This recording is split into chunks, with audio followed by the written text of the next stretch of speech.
everyone is kind of like, your nose is dripping. You know, it's just a whole different feeling up there, and you can't control it because what you're feeling, the next person is feeling it as well. So you just suck it up. I got to wash my face from the crater lake at the top, and it's nice. It's a nice feeling. The different things I've actually gotten to do since then. Yeah. As I'm saying, like Uganda is a place that has so many things. You just have to take the time to discover them. Because after that, now that was this year, I got to do the Tulambule trip. Yeah. And I literally tried out everything. Like every single thing you could tell me to do. I did the one activity I feel like no one has actually documented. And I couldn't document it. Which one is that? Abseiling. Oh, okay. People Because I know don't they get can only scared. take the pictures, I think, as Yes, you're going down. Maybe before you get down. But now the I whole haven't been feeling in abseiling. between. Yes. As you're going down? You can't explain it to someone else. And that's one of the things that I feel like I want to do again, but I don't know how to explain it to other people. I'm just like, just I really try wanna do it. it. I really You should wanna- do it. But I know that the hard part is getting back up.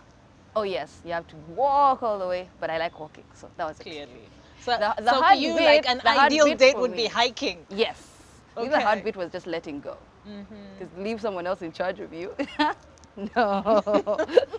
I'm like, just let go. I'm like, no. So it was a bit of a discussion back and forth there. I'm like, are you sure about this? They're like, no, step back. I'm like, there's nothing to step back to, because you have to step back and go off. yes. Then I got to feel it when I actually was going down the Yeah. fall, because you go through a rainbow and there are birds singing, and it's like a movie. Yeah. It's a movie, and you can't really explain it to people. I'm like, I really wish you had done it. And all my friends are like, Like, I took one look, they're like, nope, Lynda, that's for you. Because apparently they see me as a girl who can do anything. Okay. So I'm daring. But you are daring. Because Yeah, you said yeah. if your friends tell you do something, you're like, okay. Yeah. I'm Like, doing okay. that. Like, are you sure? Like, So okay. you went to a girls' school, and which is a pretty traditional school. It Trying to is, bring out the very. lady in you. But How long were you there? I was there for 3 years. Okay. And then I left. I got ill for a Oh. bit, so I had to do the whole homeschool thing. It wasn't easy. Oh, homeschooling. Yeah, no, the homeschool was because it could. When I got ill, it was really bad. And then after that whole ordeal, I couldn't speak. I couldn't, like, there was a bit that I wasn't okay. Oh my. Very. Was this not for quite okay. some time? Yeah, I went into a coma. I actually remember being admitted. I don't really talk about this much because it's weird. And yeah, after that, I couldn't speak to people, blah, blah, blah, blah, blah. So getting me to get back to normal, I had to first be around people that I trusted. That's family and Do you stuff. mind telling us what happened? I fell ill. I don't know what happened exactly. Apparently, it turns out I was anemic or whatever, so I got into some sort of shock or something. Like a stroke, but for young kids. Okay, I was young to have a stroke. But Is that possible? thank you. I asked the exact same question. I'm like, how does this happen to a girl who was, I think, wait, What, 14? 15? Around Yeah, there? around there. I'm like, what really happened to me? I didn't really know what happened to me anyway. All I knew is that that was a good time. My parents were very all trying to keep me around them as much. Because Yes, when must you have been almost so lose your own scary, they child, almost lost it's you. not, yeah, it's not as easy to go through. So they had to also readjust just as I had to. And I felt like at that particular point in time, like the whole world had just given up on coming. I was always a very smiley girl. Yeah. People actually keep asking me if I ever get sad, but I do. I just always smile, Yeah. but I do get sad. I do go through all the normal emotions that everyone else goes through. But then it was more of a hard time, and then after that, it actually just kept getting harder, because now I had issues with sleep. I was scared to sleep. I was scared to. I actually had insomnia for the longest time. I just got over it 2 years ago. About 2 years ago, that's when I actually got to sleep again. Wow. It took a while. It was a whole journey, going to church to pray for this. You have to find a way to go over this, and then they tell you all different things. Doctors would try to treat you into sleep, which is not a good thing, because at some point I was using medication to fall asleep. But no one would That's see very that, because they'd addictive, still though. see me as the girl that's always smiling. They're like, oh no, there's nothing wrong with her. But I couldn't sleep actually for a while. That's a very experience to go through at that age. Bad. And It if was you're saying you're in a coma, that means you had to relearn something? Yes, I was just not speaking. I don't know what was. I only get to know this from what I was told, but I don't know what was going on in my own head. Just to readjust to get to just speak or just be there, just quiet, looking at people. So you couldn't just put me back out there just like that. So that went along. Did get somewhat better when I learned to interact with people, but I learned more how to hide what I was actually going through. Because I felt like my own friends would see me as weird if they knew what I was going through. So I never told anyone, no, nothing. I went to campus at work and no one would know a single thing. They would just see me as the girl that just didn't like sleeping. But they didn't know that I actually was afraid to sleep, because I would think, what if I sleep and I don't wake up? And you don't really know how to go through that. This is years later. This is years later. I actually didn't have good sleep for about 7 years. Oh man. It took me forever. Counseling, medication, until I actually took the spiritual side of it. You go to church and get to try to understand exactly what is happening with you. And I did. I saw a couple of pastors, different ones, one from House of Revival. Then they led me all the way to Kansanga Miracle Center, which I was a bit skeptical about. Actually, a very close friend of mine had to trick me into going there. Like, oh no, if I had told you that I was taking you there, you'd think that, oh no, I'm trying to take you for this whole cliche, blah, blah, blah, touch your head and you drop kind of thing. I'm like, that's exactly what I'm thinking. Yeah. So I'm like, if you had told me, I probably wouldn't have come. And they're like, no, just listen, let's just try it out. You never know. So we go to Kansanga Miracle Center and try to explain my whole situation. I could not sleep, and when I did sleep, I would have only bad dreams. So I just let go of the whole idea of sleep to begin with. And then we got into the whole. Basically, it was more of a tete-a-tete, separate, not with the church or anything, just one-on-one with the pastor. One-on-one counseling. And he explains to me that it may be something more spiritual than what I'm actually thinking it is. I may see it as simple, but it turns out there was a whole, I don't even know if I'm allowed to say this, but I had been sort of attached in that bit, came all the way from the bit where I actually fell ill. Yes. My spirit had made a connection with the dead. So that's why that is what I would see when I would sleep. So that was gave me a whole explanation, which was different. Now the bit was how to tackle it, how to get over it, how to... Or to sever the connection, to sever the connection and find peace and be me, to make my spirit understand that I'm part of the living, not the dead. Wow. So it took me a second to get. That's intense. It was hard. And I'm looking, I'm like, And I would leave church and then I smile. And they're like, why are you smiling? Like, they literally just told me. I'm like, I mean, I'm just happy to be, at some point, the real me is just happy to be. Did it feel like it made sense, like it finally made sense to you? It took a minute, and then it actually did, because I would sleep, and in my dreams, I would be sort of being attacked by dead people, and they would be trying to take me, which is why I actually developed a fear of sleep. Oh my goodness. So I never just wanted to sleep. We'd go to sleep, I'd look for something else to do. I'd be like, I'd rather go out. And I don't like going out naturally as a person. We're like, I'd rather go out. Just take me out. Just don't make me sleep. I don't want to sleep. Oh my God. But that's like torture. So it would, living without sleep is torture. It's hard. And it had started weighing down on me. I'd lost weight. Everything was just going downhill because of it. And then we got to go through a couple of sessions. Of course, I had to first fully understand what it is that we're dealing with before we could actually do anything, which is what I had been told. Yeah. I had to understand it. So I had to go in every 2 days, the class basically to teach you about the spiritual world, the Bible and everything, so that you could know what you're going in for before you actually go in for anything, actually. Yeah. Then the day came when we actually had to go in for prayers, to start prayers. Yeah. That was scary for me. That was scary. It was really scary for me. I don't know how to explain the whole feeling. Yes, I know people will say they don't believe in that kind of thing, but after that I did. Yeah. I got to believe after that. And like, there really is something else that we can't explain. Yeah. And it's happening, it's real, it's out there, but we just don't see it because it doesn't really relate to us being human. We like having an explanation for everything. Like, this is going on because of this, but that I cannot explain it up to now.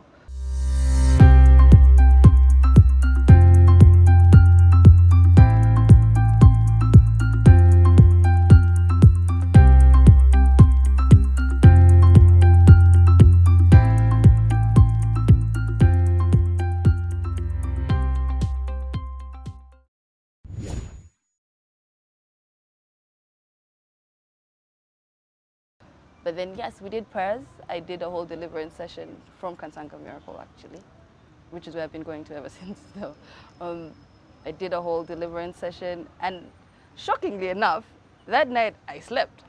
I didn't believe it. You should have seen, I didn't believe it. Ever since then, I'm actually a very sleepy person. But Well, like, you're trying to compensate for I all the think years. so. Everyone keeps telling me that now we can't wake you up because it's okay. You have a sleep debt to pay. But, Yeah. but that night I actually slept. I didn't believe it. So my friend, the same one that took me, he called me in the morning just because he's more of a church person. So he's the reason as to why I ended up going to that Yeah, particular yeah. church. 'Cause prays way too much. Like that person, like Yeah. he's that friend that I knew that was Always very spiritual, very very spiritual. religious. And he calls me that morning. I was already 11, so when he's calling me, I'm still like asleep. So I pick up the phone. I'm like, He's like, Linda. I'm like, what? Linda, you actually sleeping? I'm like, wait, what? I didn't believe it. I started laughing. I'm like, did I just sleep up to 11 in the morning? Never happened. It had never happened to me. Like, Yeah. I didn't even remember what it was like to actually go to bed and sleep and wake up in the morning. Because half the time, if I was to fall asleep when I'm too like fatigued, I'd wake up after like 3 hours. I'd have a bad dream. I'd be awake. And after that, I'm not going back. Like I'd basically be awake. Yeah. So that was the first time I actually had like a night's sleep, and I won't forget it. That was June 14th, 2 years ago. Since then, I sleep, and I sleep, and I sleep, and I sleep, and I use sleep to cancel my plans for everything.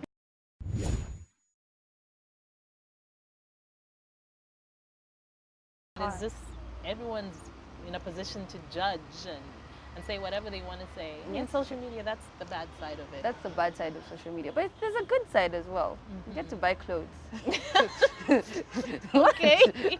What? Half the time I keep saying I should get off, like, because you'll be there scrolling through, you're like, shoe, ha. You're like, I want this shoe. You're like, You know the how much? algorithms that are able to target you. They're like, Really? yeah. That's how they get me each That's why time. sometimes you see your feed and you're thinking, oh, I don't follow this person, but that's a nice shoe. So you're like, how much? And they tell you, like, how can I get it? That's a good side of social media, I guess. I spend half my time just stalking. And most people think that I'm a phone person. I'm actually not. Shockingly enough, it's hard to get a hold of me on, okay. because I don't like Really? texting or Okay. anything. I don't like holding my phone, especially if I'm around people. I find it rude. Like you'll not see my phone. I have friends of mine who are like, I don't even know which phone you have. I'm like, Because it's like in the bag It's or usually in the pocket, bag. should I Or if say. I reach a place, I give it to someone else, so like, hold for me. And then I forget about it totally. And also, so like, that's the side that most people don't understand. Because they're like, would think you are. Yeah. But I am actually not the kind of person to be like, half the time, nah. Well, thank you for sharing, by the way. Thank you for sharing that, because as you said, a lot of people are dealing with all kinds of things, and it's very brave of you to share that.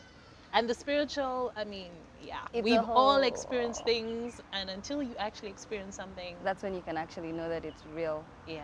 But it is. But you said that was 2 years ago. Yes. So For is 2 years, I've that been able to when- sleep. I actually celebrated my anniversary like a month ago. So is that when you started doing the videos? I had been Or were you doing doing the that video. before?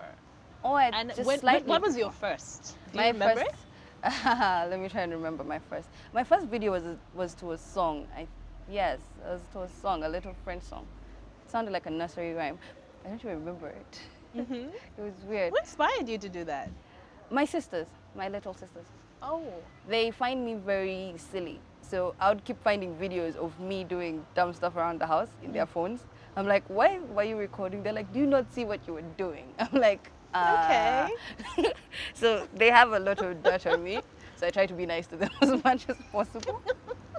Because they would just record me like playing around in the rabbit house or doing whatever. I play like a child. Like there's something about me that's kiddish. And Yeah. then there's the other side of me that's kind of like a grown person. And all of it is me. So is Like- that the thing that scares you, that you lose that childlike side? I feel like I'll just lose, yeah, me. That I want to be able to be me, and that defines me. Apparently, from what I have heard, that is what people would call Linda. Then protect it. That is what people would call Linda. So I've tried not to let go of that side. Just Okay. it's who I am anyway. At the end of the day. But still, I mean, like you said, you know, the fear of people, you know, will they like it, will they not? What was the first video you put out there? That one on nursery rhyme? No, the first one I didn't put it Online. out there. Someone else did. Someone else did. Ah. And then they gave it out, and I'm like, because it comes back and texts me like, by the way, someone asked me for your video. They saw it in my phone, and I gave it to them. I'm like, what? They're like, yeah. I'm like, why the hell would they say they want my video? They're like, oh, we found it really funny.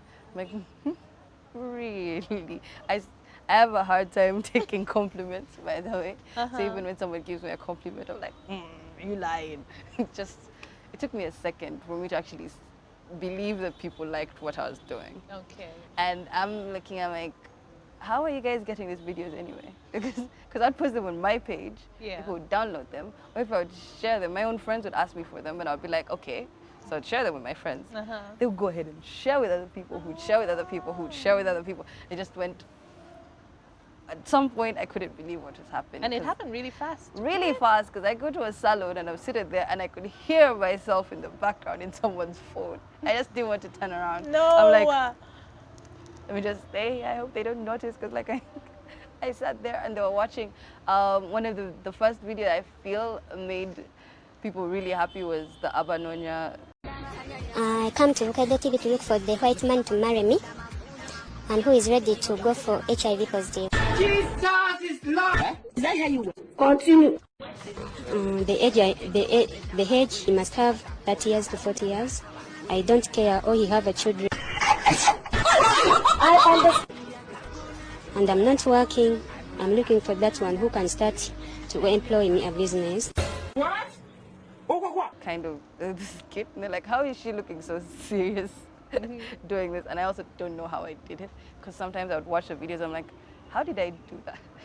Like, how did I manage to keep a straight face? Yes, because I kept a straight face and I was talking a lot of dumb things. Just, my face was really serious. And I'm looking, I'm like, I also don't know how I did that. Everyone like, they actually thought it was me who was on Abanonia, but I was not on Abanonia, because I've never done that. It's a funny thing. And there are people out there who are looking for love in the weirdest way anyway. And to me, I found that funny. Yeah. But it's real, it's happening. Because people are out there and they actually do want a partner only to give them money or to get for them a business, and that's what they say, and that's how they speak, and it's happening. There are people out there who don't speak English. There are people out there who are fighting with it, trying to make it work. Yeah. And it's real. And it's real. But it's funny. Are you still doing those skits? Yes, I am. Okay. It's just, it takes a minute for people to see you as a serious person. Someone just comes and they're like, you're really stupid. I'm like, what? No, I'm not. I'm like, yes, you are. I'm like, no, I'm not. And I got to actually meet so many people during the whole comedy thing. The Tumusime, I think you know him as well.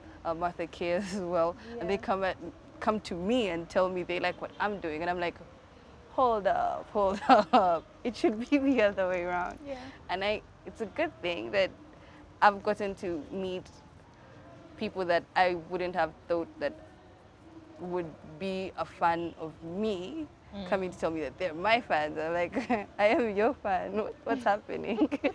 Like, it's confusing. You know how people say your work speaks for itself? That's how it should be, really. Your work should speak for you. And I mean, that's what you were doing. I was just doing it anyway. And I like just making people smile. To me, it's a good feeling. To see people smiling, because people have hard days. Now, it's nice when someone comes and tells me, oh no, at the end of the day, I sat and I was watching your videos and I just started smiling. I'm like, aw, that feels good. Because at least someone out there is using you as a method to relax, to not take life so serious, to just be. And to me, that's the reward in itself, I feel. So you're putting out these videos. Yeah. They're getting a lot of traction. They're being shared big time. I remember the first time I saw your video, I'm like, who is this crazy person? It was just hilarious because you changed outfits and the whole, I was like, there's a lot of work that goes into that as well. There is. So but I respect that. It's a lot of work. It is. But then, I mean, how did you get from there to now you're on TV? What was the first thing that happened and you were shocked? They played my skits on TVs. Okay. I didn't know it at first until people started sending me pictures of my own videos on TV. I'm like, wait, what? They played my video on TV. I go out sometime and some person who I do not know comes to me with his phone showing me his gallery and has like all the skits. Like, I'm like, how did you get all of those? Like, I like them. I just keep watching all of them like over and over again. Yeah. And then I'm like, okay, wow. Now that's when it started to hit me that people actually seeing this stuff. I'm like, wow. Okay.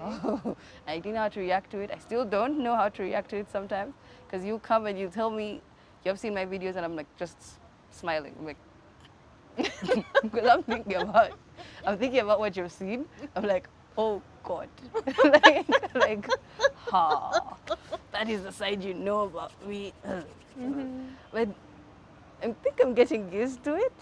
I think okay, you can't get used to it. So how did you get like this? To TV, Yeah. The beat. they approached me. Okay. Actually, they played my videos as well before I even went on. They approached me, they asked me to go to pass by, and I did. So when I go by, we're doing what they would call screen test, and I was talking. Oh my God, if you had to watch that footage, because they left me in the studio. I had no idea they were recording the whole time. Oh no. Because the cameras are just there. So I'm like, Yeah. So you were thinking. I just kept talking to whoever that was, like whoever was around, and they're laughing like at everything I was saying, even when I was joking. And I'm like, hold up, I'm not that funny. Why are you guys laughing? So everything was just funny to them from the time I walked in to basically everything I say. And they're like, oh, okay. So someone comes in like, do you realize that we're actually watching you? They're like, what do you mean? They're like, the people sitting like all the way that side. And they're laughing this whole time. Because it turns out I kind of do make faces when people are not watching me. Okay, when I think people are not watching me, I kind of do. It's a habit. When there's no one around, I am not the type of person you want to watch when I think I don't know about that. I don't know about that. Someone told me that I actually should be put like on Big Brother or something. I'm like, no. I forget about the entire world and just become actual dumb. Because I can just do whatever it is I feel like. So they left the camera like right in front of me, so I started making silly faces at the camera. But people were watching me. I had no idea. And they look and they're like, there's something about this girl that's just, it's not the usual. Like, let's just keep talking to her. So I kept going back a couple of times. Now then I also picked interest. I'm like, this would be actually fun to do. And then I don't really have to do much. All I have to do is like basically let loose and be myself. Yeah. Which is a good thing because you get to get paid to be yourself.